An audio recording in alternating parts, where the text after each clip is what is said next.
and studio's looking very nice back there. Lots of hardware and equipment, and the guitar. Yeah. There's the Zardonic sound is there in the background, as we say. Yeah. I mean, man, I wish I could. That's my next goal at some point when the tour's over, because the studio's a mess right now. It's it still looks so right on camera, I guess. Like it's, but that doesn't really matter when you're doing music. Like sound doesn't care how it looks like. It applies to everything. Doesn't matter if you're doing with something digital or with a hardware synth. So, you know, I got this amazing toys that allow me to get like a plethora of you know, a lot of variety in my sonic palette, so to say. But as of right now, there are so many things in between. Like there's documents and stuff I got to sort out, and this guitar I got right here is like in front of one of the synths. It's a pain to actually use any of this right now because there's a lot of cluttering happening in between. So that's my next goal. Like when the tour's over, maybe do it a little bit of a makeover, nothing too over the top. Just, you know, just put a bit more of order in it so I can start using them more for the next record.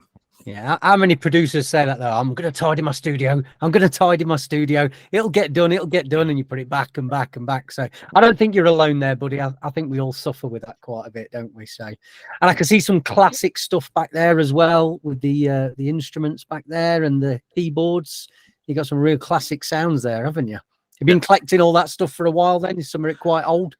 It's, well, I mean, so some of them are, you know, there's a Virus TI2, the Polar Edition, but funny enough, I actually got it, it was sort of recently-ish. I think it was somewhere in the middle of a pandemic, because, like back then, you know, when I started working with music, all I had was an M Audio controller, like a really the cheaper line, you know, the one that has, I don't know, 61 keys, and that's all. And I had that on a computer. That's all I was doing music with. Like back then when I was doing, I know that you know the more classic Zardonic tracks that some of the newer fans haven't had access to, but you know, in times of Policia, you know, the first tracks that I released that made some sort of an impact in 2008, all I had was a MIDI controller and a computer, and that was it.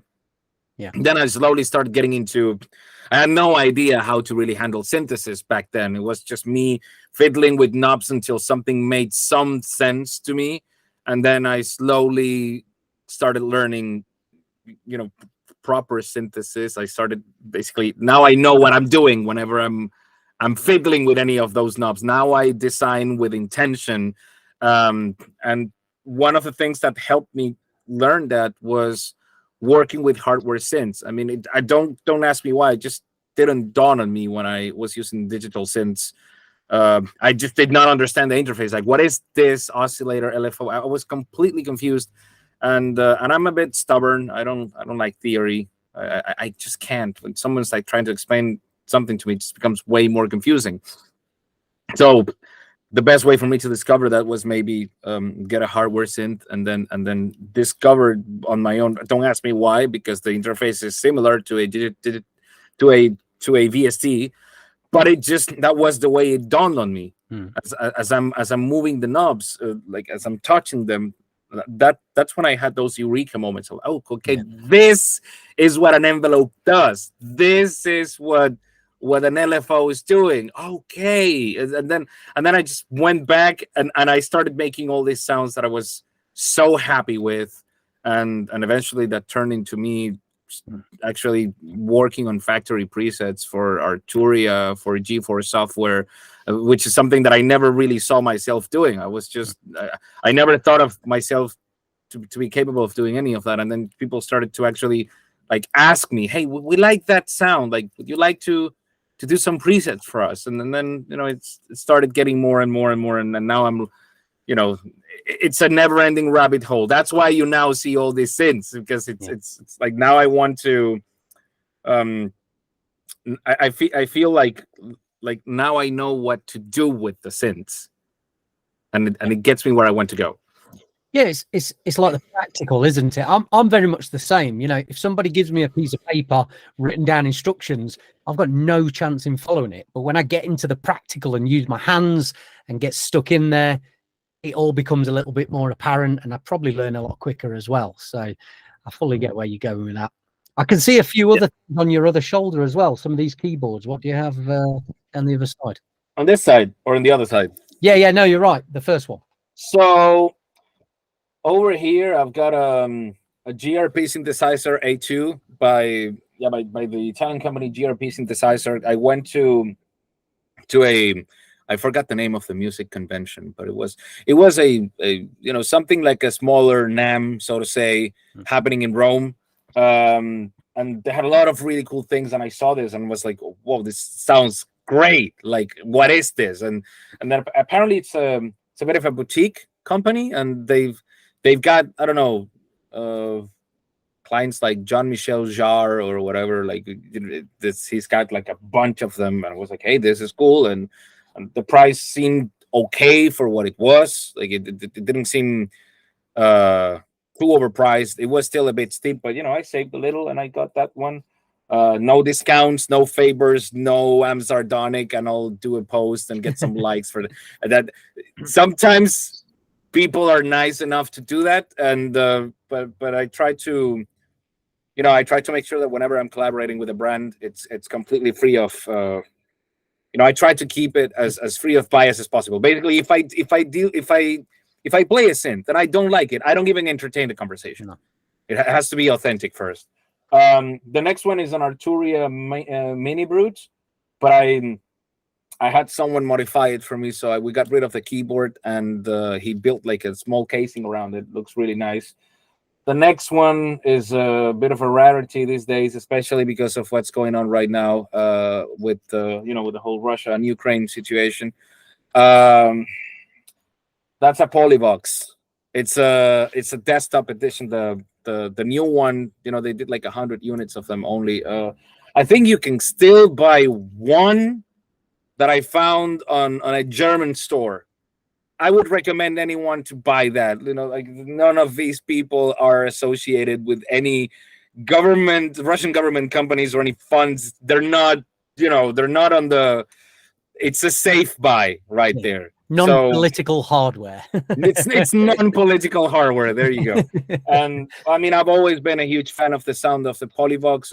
I really like the rawness of it, the sort of wrong character that it had, because that's what it was. It was a filter that wasn't working properly, because what the idea of a filter that was working properly was a filter with something such as the ladder filter character, like the Moog. It was very clean, and then other types of filters came out slowly, but the Polybox filter basically is a complete it's a complete mess. If you put all the resonance all the way up, it just goes into it doesn't even self-oscillate. It's not clean. It's not a clean sound at all. It just goes into it basically creates all this sort of feedback type of sound, and it's unstoppable. It's like it's alive, and that's actually the beauty of it. So I've always been a fan of the original, and when I found that, I got one for myself. Then back then, and I think this was in 2017 or 2018. I think it was 2017 when I already had it. And then there's a classic, Novation Ultranova. A lot of people hate on this thing because they say the Supernova sounded better. The Ultranova is the next step. I don't know what happened. I don't know if it was like Novation screwed up the marketing, or this is a great synth. It sounds amazing, and it's so underpriced. Like you can get them for what, like a couple hundred these days. People just treated them like they were toys, and it's a great synth. It's a great performance synth. I love it. I would definitely recommend it to anybody out there, especially if they want to start with synthesis and they want to get something cheaper. A couple £100 and you'll get one of those, and it's a great synth. I think it's a really great synth. And then there's the Moog Subsequent 37, the Sub 37, which, well, I always felt like I needed to have at least one Moog in the studio because I love the sound. I love that character. It's a beautiful character. And this is my favorite of them because it's the most it's the heavier sounding of them, I would say. Yeah. Next to maybe, you know, the Moog one, which is an absolute beauty and a monster. But that's, to me, that's overkill, and it's a nice to have, but it's not $8,000 nice to have. I'm not saying it's not worth what it is, because I know that there's a lot of effort behind the synth like that. But to me, it's like, okay, no, this is, you know, this is where I'm just trying to save money for down payment so I can get my own house, so I can get out of this, you know, rent hell that most people in Europe have to live with. And then maybe I'll think about getting something like that. But yeah. Yeah, I've never owned a Moog, unfortunately, but that one is like, that's like one of the most recognizable ones. When you see that kind of wooden top and things like that, you know exactly what it is, don't you, from a mile off. Always recognizable. What would you say your music is from hardware to software ratio wise at the minute? When you're making your tracks, how much of it would you say is hardware as opposed to software? That depends on the time and the schedule.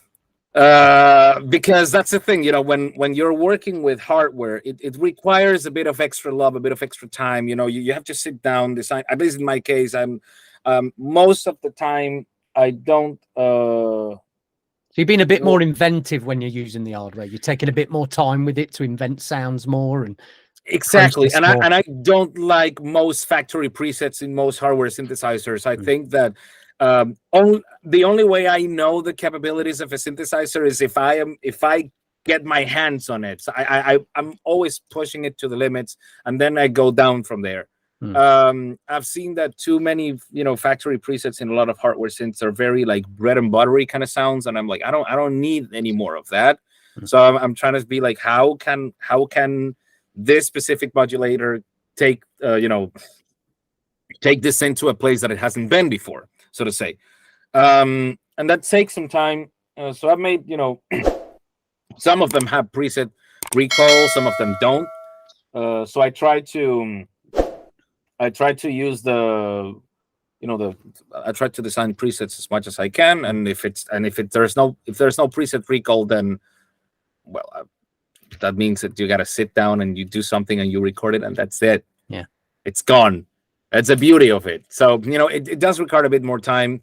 So what I do is I try to create some sort of, let's say, some sort of sample packs, something that I can then take into the DAW.